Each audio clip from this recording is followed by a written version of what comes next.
good. All right, tell me about your new project.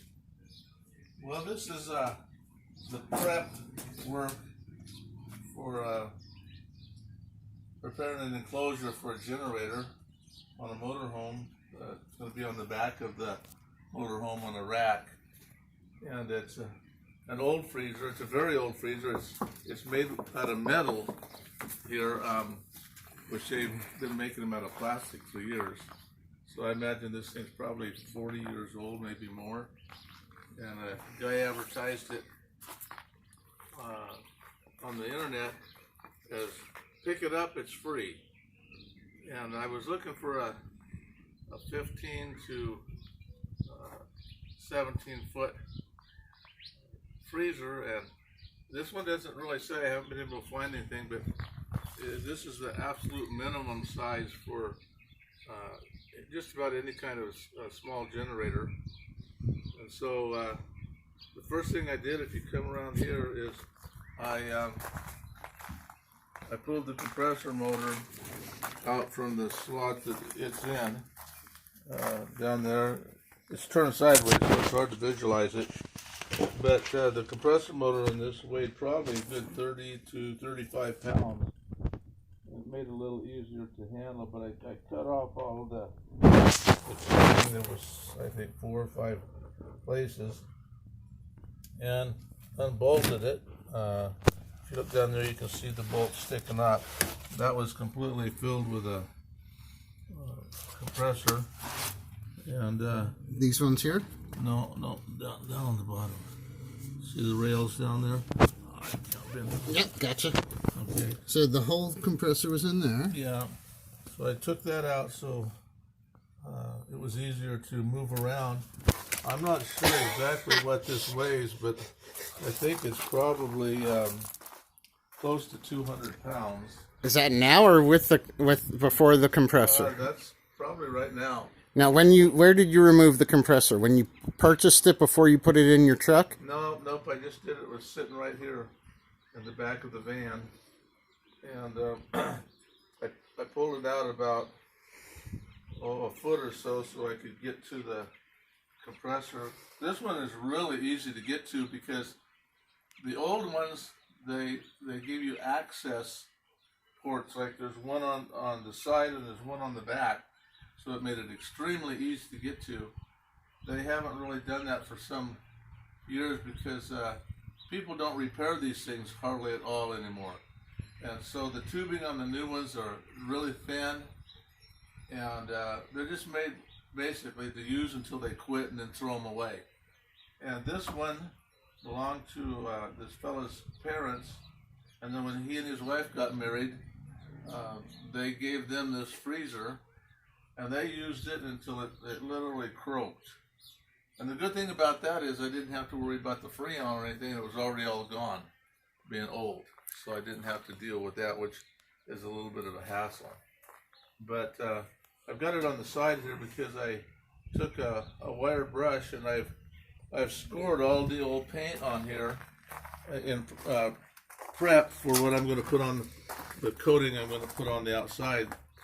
The plan is to spray this with truck bed liner.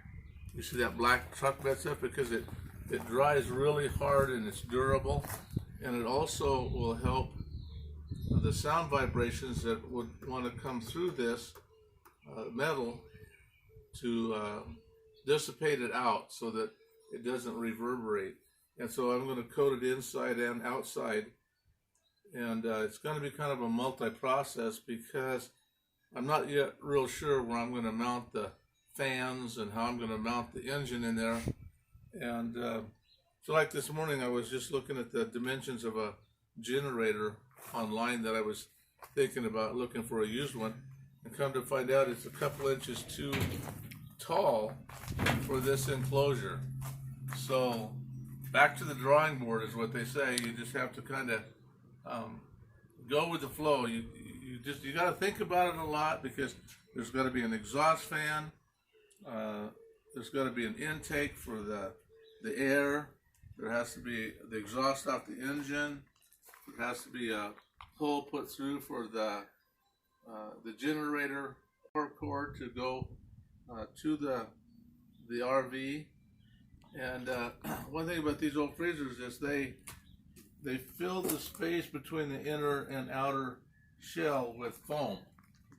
And so I can't get to it now, but in the back there's a plug that's probably about 1.25 inches at the bottom, and there's one on the opposite side. And what they do is they would leave those open. They'd stick a hose that was adapted to go in there and just start putting the foam in, and it would foam up. As soon as it was full, it'd start to come out, and as soon as it dried, they'd cut it off, and then they'd glue a plug in there. So you know that all the voids are gone out of the inside of this, which is, it's good for two things. It's good for the heat that you get on the engine, so that it doesn't transfer to the outside, which makes sense because basically a freezer is trying to keep the heat out and the cold in. So then if you reverse it, if you got an engine in here, it's going to want to keep it in, so you have a way for it to get out. But it makes great sound insulation.